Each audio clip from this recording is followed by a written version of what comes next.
Assalamualaikum warahmatullahi wabarakatuh. Perkenalkan, nama saya Fadli Cinta, NIM 1932000044. Mata kuliah Sosiologi Agama. Baik, saya akan menjelaskan sedikit materi yang akan saya bawakan. Interrelasi sosiologi dan agama. Deskripsi tentang sosiologi. Pertama, sosiologi mempelajari pola-pola hubungan antara manusia-manusia, baik secara individu maupun secara kelompok, seperti nilai dan norma, serta kebiasaan yang dianut oleh manusia dalam kehidupan sosialnya. Kedua, sosiologi adalah salah satu cabang bidang ilmu sosial yang bukan semata-mata metodologi atau pure science yang hanya dipergunakan untuk menggali ilmu pengetahuan secara abstrak, melainkan sosiologi juga menjadi ilmu terapan atau aplikasi.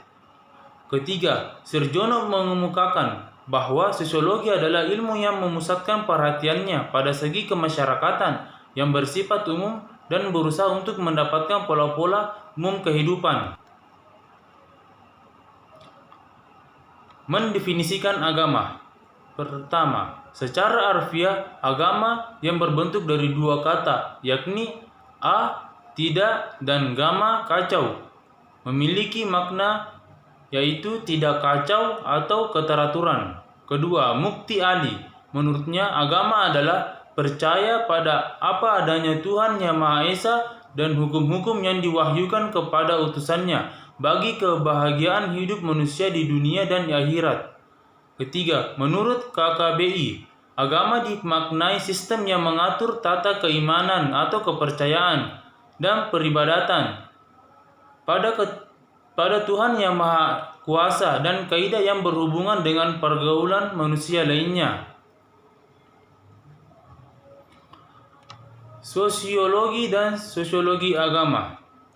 Pertama, sosiologi turut memberikan penjelasan penting tentang fenomena keberagaman masyarakat. Kedua, secara sosiologis, konsep agama terdiri dari atas berbagai simbol, citra, kepercayaan, serta nilai-nilai spesifik tempat makhluk manusia menginterpretasikan eksistensi mereka. Ketiga, sosiologi memandang agama sebagai suatu isu yang berkaitan dengan kepercayaan, dan para sosiolog berupaya mengkaji fakta-fakta empiris di baliknya. Keempat, sosiologi mempelajari dampak kepercayaan agama terhadap kehidupan manusia yang menganalisis mengenai bagaimana interrelasi agama dengan sistem-sistem sosial. Kelima, sosiologi agama adalah cabang ilmu sosiologi yang mempelajari peran, sejarah, perkembangan, dan tema universal dari agama di dalam masyarakat. Dalam sosiologi agama, nilai kebenaran, filsafat, serta dogma dalam teologi tidak dijadikan sebagai bahan kajian.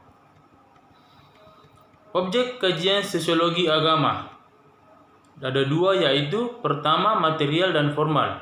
Material. Pokok kajian sosiologi agama adalah manusia sebagai makhluk sosial bagian dari masyarakat, dan agama sebagai salah satu unsur penting dalam membentuk realitas agama.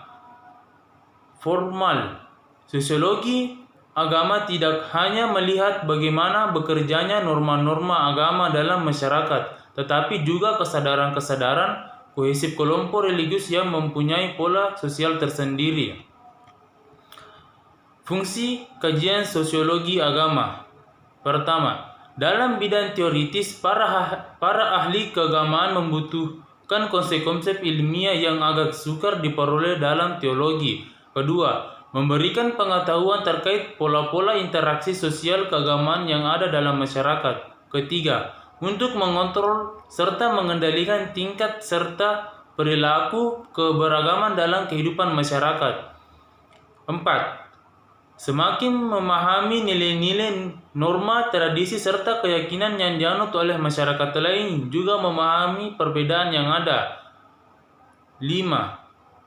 Menekan timbulnya konflik antarumat beragama. 6. Bersikap lebih kritis serta rasional menghadapi gejala-gejala sosial keberagaman masyarakat. Agama dan identitas politik. Agama adalah sistem yang mengatur kepercayaan serta peribadatan kepada Tuhan Yang Maha Kuasa serta tata kaidah yang berhubungan dengan budaya dan pandang dunia yang menghubungkan manusia dengan tatanan kehidupan. Fungsi agama. Pertama, agama mempunyai peranan penting dalam mengatur atau mengorganisasikan dan mengarahkan kehidupan sosial. Kedua, agama juga menolong menjaga norma-norma sosial dan kontrol sosial. Agama mensosialisasikan individu dan melakukan kontrol baik terhadap individu maupun kelompok dengan berbagai cara. Pengertian politik identitas. Menurut Cressida Hayes tahun 2007, dia mendefinisikan politik identitas sebagai penandaan aktivitas politis dalam pengertian yang lebih luas dan teorisasi terhadap ditemukannya pengalaman ketidakadilan yang dialami oleh anggota-anggota dari kelompok-kelompok sosial tertentu. Dan menurut Agnes Heller tahun 1995, dia mendefinisikan politik identitas sebagai konsep dan gerakan politik yang perhatiannya adalah perbedaan atau diferensi sebagai suatu kategori politik yang utama. Kelebihan politik identitas yaitu adanya upaya untuk tetap melestarikan nilai budaya yang menjadi ciri khas kelompok dan bersangkutan, sehingga penguatan akan budaya tidak akan luntur dan hilang. Kelemahan politik identitas yaitu upaya untuk menciptakan kelompok khusus. Baik, itulah materi yang dapat saya sampaikan. Mohon maaf bila ada kekurangan dan kesalahan. Wassalamualaikum warahmatullahi wabarakatuh.